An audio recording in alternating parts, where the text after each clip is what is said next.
여러분 안녕하십니까? 이해가 되는 성경 통독 21번째 시간입니다. 오늘부터 레위기를 들어가 볼 건데요. 레위기 들어가기 전에 모세 오경의 저자에 대해서 잠깐 설명을 드리겠습니다. 우리가 보통 모세 오경이라 하면요, 창세기, 출애굽기, 레위기, 민수기, 신명기 이렇게 5권을 모세 오경이라고 부르고, 요 5권은 모세가 기록한 책이다, 이렇게 보통 전해지고 있습니다. 그렇게 알고 있지요. 그러나 이것은 정확한 사실은 아닙니다. 모세가 혼자서 이것을 다 기록했다고 보는 것은 무리가 있고요. 또 고대에는요, 어떤 책의 저자명을 기록할 때 실제로 그 책을 기록한 사람의 이름을 저자로 보기보다는 그 사건과 연관된 가장 중요한 인물을 저자로 기록하는 관습도 있었고요. 지금과 같은 저작권의 개념이 없었거든요. 그리고 또 어떤 경우에는요, 자기가 썼지만 저자를 자기 이름으로 하지 않고 자기 스승이나 존경하는 사람의 이름을 거기다 붙이는 경우도 있었다고 해요. 그래서 모세가 실제 저자라기보다는 이 모세 오경이 이스라엘의 신앙의 가장 기본적인 틀이잖아요. 이 틀을 형성한 사람이 바로 모세다. 그래서 그 저자를 모세라고 부른다. 이렇게 이해하시는 것이 더 정확한 이해가 되겠습니다. 그럼 레위기 1장 시작하겠습니다. 여호와께서 회막에서 모세를 부르시고 그에게 말씀하여 이르시되 이스라엘 자손에게 말하여 이르라. 너희 중에 누구든지 여호와께 예물을 드리려거든 가축 중에서 소나 양으로 예물을 드릴지니라. 그 예물이 소의 번제이면 흠없는 수컷으로 회막문에서 여호와 앞에 기쁘게 받으시도록 드릴지니라. 그는 번제물의 머리에 안수할지니 그를 위하여 기쁘게 받으심이 되어 그를 위하여 속죄가 될 것이라. 그는 여호와 앞에 그 수송아지를 잡을 것이요 아론의 자손 제사장들은 그 피를 가져다가 회막문 앞 제단 사방에 뿌릴 것이며, 그는 또 그 번제물의 가죽을 벗기고 각을 뜰 것이요 제사장 아론의 자손들은 제단 위에 불을 붙이고 불 위에 나무를 벌려놓고 아론의 자손 제사장들은 그 뜬 각과 머리와 기름을 제단 위에 불 위에 있는 나무에 버려 놓을 것이며, 그 내장과 정강이를 물로 씻을 것이요 제사장은 그 전부를 제단 위에서 불살라 번제를 드릴지니 이는 화제라. 여호와께 향기로운 냄새니라. 1장은 번제에 대한 규정인데요. 번제는 성경에서 말씀하시는 모든 제사의 기본형이라고 말할 수 있습니다. 이 번제는 불로 태워드린다 해서 번제라고 부르고요. 짐승을 하나님 앞에 바치는 겁니다. 그 절차는 다 똑같은데요. 그 제물의 머리 위에 제사를 드리는 사람이 먼저 안수하여서 자기의 죄를 그 제물에게 전가시키는 것으로 시작합니다. 그리고 제물을 드리는 사람이 직접 그 제물을 잡아야 합니다. 가죽을 벗기고 또 잘게 썰어서 각을 뜨고 그렇게 깨끗하게 씻어서 그것들을 다 제사장에 가져가면 제사장이 그것을 제단 위에서 불태워서 번제로 드리는 겁니다. 그러니까 제사를 드리는 사람이 직접 제물을 잡는 거죠. 그러니까 살아있는 생명을 직접 잡아서 그걸 제물로 마련하는 과정을 직접 다 경험하는 거예요. 그런 경험의 과정을 통해서 이 제사 드리는 사람이 마치 내가 죽임을 당해야 하는데 이 죄 없는 생명이 이렇게 죽임을 당하는구나 하는 것을 직접 그 피비린내를 맡아가면서 경험하는 그런 제사가 바로 번제였다고 이야기할 수 있습니다. 11절입니다. 만일 그 예물이 가축대 양이나 염소의 번제이면 흠없는 수컷으로 드릴지니 그가 제단 북쪽 여호와 앞에서 그것을 잡을 것이요 아론의 자손 제사장들은 그것의 피를 제단 사방에 뿌릴 것이며, 그는 그것의 각을 뜨고 그것의 머리와 그것의 기름을 베어낼 것이요 제사장은 그것을 다 제단 위에 불 위에 있는 나무 위에 버려놓을 것이며, 그 내장과 그 정강이를 물로 씻을 것이요 제사장은 그 전부를 가져다가 제단 위에서 불살라 번제를 드릴지니 이는 화제라. 여호와께 향기로운 냄새니라. 만일 여호와께 드리는 예물이 새의 번제이면 산 비둘기나 집 비둘기 새끼로 예물을 드릴 것이요 제사장은 그것을 제단으로 가져다가 그것의 머리를 비틀어 끊고 제단 위에서 불사르고 피는 제단 곁에 흘릴 것이며, 그것의 모이 주머니와 그 더러운 것은 제거하여 제단 동쪽 재버리는 곳에 던지고, 또 그 날개 자리에서 그 몸을 찢되 아주 찢지 말고 제사장이 그것을 제단 위에 불 위에 있는 나무 위에서 불살라 번제를 드릴지니 이는 화제라. 여호와께 향기로운 냄새니라. 번제에는요, 송아지 번제를 드릴 수도 있고 양이나 염소로 드릴 수도 있고요. 그리고 또 비둘기로 드릴 수도 있습니다. 이것은 그 각 사람이 처해 있는 위치나 혹은 경제적인 형편에 따라서 이렇게 제물의 종류가 달라질 수 있다는 것을 말해주는 것이죠. 레위기 2장입니다. 누구든지 소재의 예물을 여호와께 드리려거든 고운 가루로 예물을 삼아 그 위에 기름을 붓고 또 그 위에 유향을 놓아 아론의 자손 제사장들에게 가져갈 것이요 제사장은 그 고운 가루 한 움큼과 기름과 그 모든 유향을 가져다가 기념물로 제단 위에서 불사를 지니 이는 화제라 여호와께 향기로운 냄새니라. 그 소재물에 남은 것은 아론과 그의 자손에게 돌릴지니 이는 여호와의 화제물 중에 지극히 거룩한 것이니라. 레위기 2장은 소재에 대한 규정입니다. 소재는요, 밀가루, 가루를 하나님 앞에 태워드리는 제사입니다. 그리고 그 중에 일부를 태워드리고 나머지는 제사장의 몫으로 주는데요. 그 소재의 향기로운 기름을 거기다가 더해서 하나님 앞에 태워드리는 겁니다. 4절 계속 읽어보겠습니다. 내가 화덕에 구운 것으로 소재의 예물을 드리려거든 고운 가루에 기름을 섞어 만든 무교병이나 기름을 바른 무교 전병을 드릴 것이요 철판에 붙인 것으로 소재의 예물을 드리려거든 고운 가루에 누룩을 넣지 말고 기름을 섞고 조각으로 나누고 그 위에 기름을 부을지니 이는 소재니라. 내가 냄비의 것으로 소재를 드리려거든 고운 가루와 기름을 섞어 만들지니라. 너는 이것으로 만든 소재물을 여호와께로 가져다가 제사장에게 줄 것이요 제사장은 그것을 제단으로 가져가서 그 소재물 중에서 기념할 것을 가져다가 제단 위에서 불사를 지니 이는 화제라 여호와께 향기로운 냄새니라. 소재물에 남은 것은 아론과 그의 아들들에게 돌릴지니 이는 여호와의 화제물 중에 지극히 거룩한 것이니라. 이 소재물을 무교병으로 구워서 하나님 앞에 드릴 수도 있었다는 겁니다. 너희가 여호와께 드리는 모든 소재물에는 누룩을 넣지 말지니 너희가 누룩이나 꿀을 여호와께 화제로 드려 사르지 못할지니라. 처음 익은 것으로는 그것을 여호와께 드릴지나 향기로운 냄새를 위하여는 제단에 올리지 말지며 내 모든 소재물에 소금을 치라. 내 하나님의 언약의 소금을 내 소재에 빼지 못할지니 내 모든 예물에 소금을 드릴지니라. 너는 첫 이삭의 소재를 여호와께 드릴거든 첫 이삭을 볶아 찌은 것으로 내 소재를 삶되 그 위에 기름을 붓고 그 위에 유향을 더할지니 이는 소재니라. 제사장은 찌은 기름과 찌은 곡식과 기름을 모든 유향과 함께 기념물로 불사를 지니 이는 여호와께 드리는 화제니라. 소재는 이렇게 드리는 제사이고요. 또 이는 여호와께 향기로운 냄새니라 하는 말이 계속 반복돼요. 이 말은 그 냄새가 향기롭다라는 의미보다는 만족스럽다 이런 뜻이에요. 그러니까 하나님을 만족스럽게 하는 제사다 이렇게 이해하시면 됩니다. 레위기 3장입니다.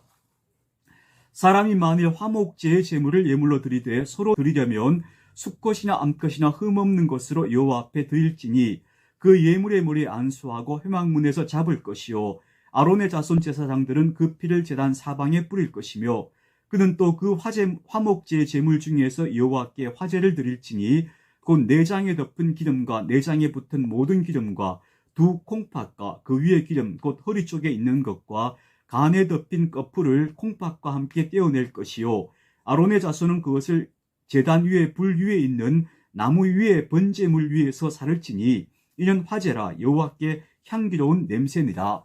레위기 3장은 화목제라고 하는 제사를 소개해주고 있어요. 제사의 형식은 번제와 같은데 화목제는 제사를 드리는 경우가 다른 거예요. 번제 같은 경우에 일상적으로 하나님 앞에 드리는 제사라면 화목제는 사람이 하나님 앞에 서운할 일이 있거나 혹은 감사할 일이 있거나 이럴 때 드리는 제사가 바로 화목제였어요. 6절 계속 읽습니다. 만일 여호와께 예물로 드리는 화목제의 제물이 양이면 수컷이나 암컷이나 흠없는 것으로 드릴지며 만일 그의 예물로 드리는 것이 어린 양이면 그것을 여호와 앞으로 끌어다가 그 예물의 머리에 안수하고 회막 앞에서 잡을 것이요 아론의 자손은 그 피를 제단 사방에 뿌릴 것이며 그는 그 화목제 제물 중에서 여호와께 화제를 드릴지니 그 기름 곧 미골에서 밴 기름진 꼬리와 내장에 덮인 기름과 내장에 붙은 모든 기름과 두 콩팥과 그 위의 기름 곧 허리 쪽에 있는 것과 간에 덮인 거풀을 콩팥과 함께 떼어낼 것이요 제사장은 그것을 제단 위에서 불사를 지니 이는 화제로 여호와께 드리는 음식이니라. 만일 그의 예물이 염소면 그것을 여호와 앞으로 끌어다가 그것의 머리에 안수하고 회막 앞에서 잡을 것이요 아론의 자손은 그 피를 제단 사방에 뿌릴 것이며 그는 그 중에서 예물을 가져다가 여호와께 화제를 드릴지니 곧 내장에 덮인 기름과 내장에 붙은 모든 기름과 두 콩팥과 그 위의 기름 곧 허리 쪽에 있는 것과 간에 덮인 껍풀을 콩팥과 함께 떼어낼 것이요 제사장은 그것을 제단 위에서 불사를 지니 이는 화제로 드리는 음식이요 향기로운 냄새라. 모든 기름은 여호와의 것이니라. 너희는 기름과 피를 먹지 말라. 이는 너희의 모든 처소에서 너희 대대로 지킬 영원한 규례니라. 레위기 4장입니다. 레위기 4장은 속죄제에 대한 규정입니다. 여호와께서 모세에게 말씀하여 이르시되 이스라엘 자손에게 말하여 이르라.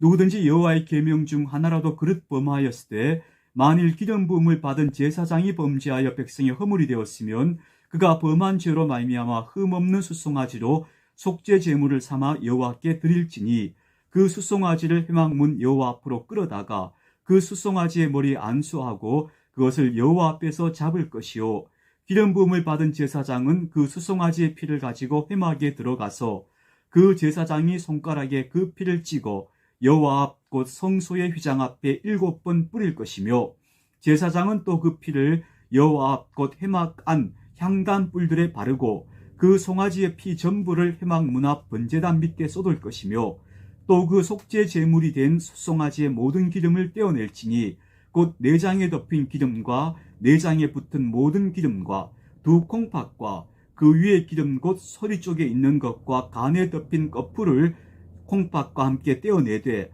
화목제 제물의 소에서 떼어냄 같이 할 것이요 제사장은 그것을 번제단 위에서 불사를 것이며 그 수송아지의 가죽과 그 모든 고기와 그것의 머리와 정강이와 내장과 똥 곧 그 송아지의 전체를 진영 바깥 재버리는 곳인 정결한 곳으로 가져다가 불로 나무 위에서 사르되 곧 재버리는 곳에서 불사를 지니라. 자, 제사장이 범죄했을 때는 수송아지를 제물로 바치라 하는 규정이죠. 13절이 있습니다. 만일 이스라엘 온 회중이 여호와의 계명 중 하나라도 부지 중에 범하여 허물이 있거나 스스로 깨닫지 못하다가 그 범한 죄를 깨달으면 회중은 수송아지를 속죄제로 드릴지니 그것을 여호와 앞으로 끌어다가 회중의 장로들이 여호와 앞에서 그 수송아지 머리에 안수하고 그것을 여호와 앞에서 잡을 것이요 기름 부음을 받은 제사장은 그 수송아지의 피를 가지고 회막에 들어가서 그 제사장이 손가락으로 그 피를 찍어 여호와 앞 휘장 앞에 7번 뿌릴 것이며 또 그 피로 회막 안 여호와 앞에 있는 제단 뿔들에 바르고 그 피 전부는 회막 문 앞 번제단 밑에 쏟을 것이며 그것의 기름은 다 떼어 제단 위에서 불사르되 그 송아지를 속죄제의 수송아지에게 한 것 같이 할지며 제사장이 그것으로 회중을 위하여 속죄한즉 그들이 사함을 받으리라. 그는 또 그 수송아지를 진영 밖으로 가져다가 첫 번 수송아지를 사름같이 불사를 지니 이는 회중의 속죄죄니라. 이스라엘 회중 전체가 죄를 범했을 때 그때 그 공동체를 위한 속죄 제물도 수송아지인 겁니다. 22절입니다.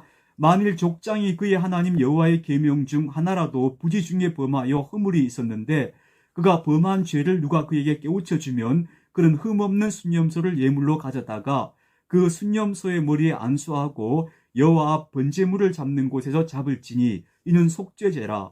제사장은 그 속죄 제물의 피를 손가락에 찍어 번제단 뿔들에 바르고 그 피는 번제단 밑에 쏟고 그 모든 기름은 화목제 제물의 기름같이 제단 위에서 불사를 지니 이같이 제사장이 그 범한 죄에 대하여 그를 위하여 속죄한즉 그가 사함을 얻으리라.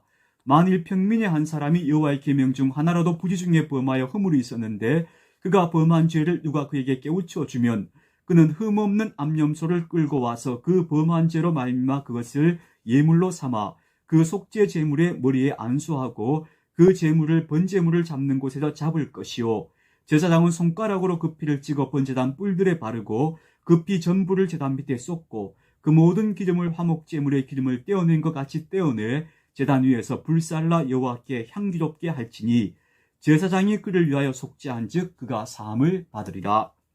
32절입니다. 그가 만일 어린 양을 속죄 제물로 가져오려거든 흠없는 암것을 가져다가 그 속죄제 제물의 머리에 안수하고 번제물을 잡는 곳에서 속죄 제물로 잡을 것이요 제사장은 그 속죄 제물의 피를 손가락으로 치고 번제단 뿔들에 바르고 그 피는 전부 제단 밑에 쏟고 그 모든 기름을 화목제 어린 양의 기름을 떼어낸 것 같이 떼어내어 제단이 여호와의 화제물 위에서 불사를 지니 이같이 제사장이 그가 범한 죄에 대하여 그를 위하여 속죄한즉 그가 사함을 받으리라. 레위기 5장입니다.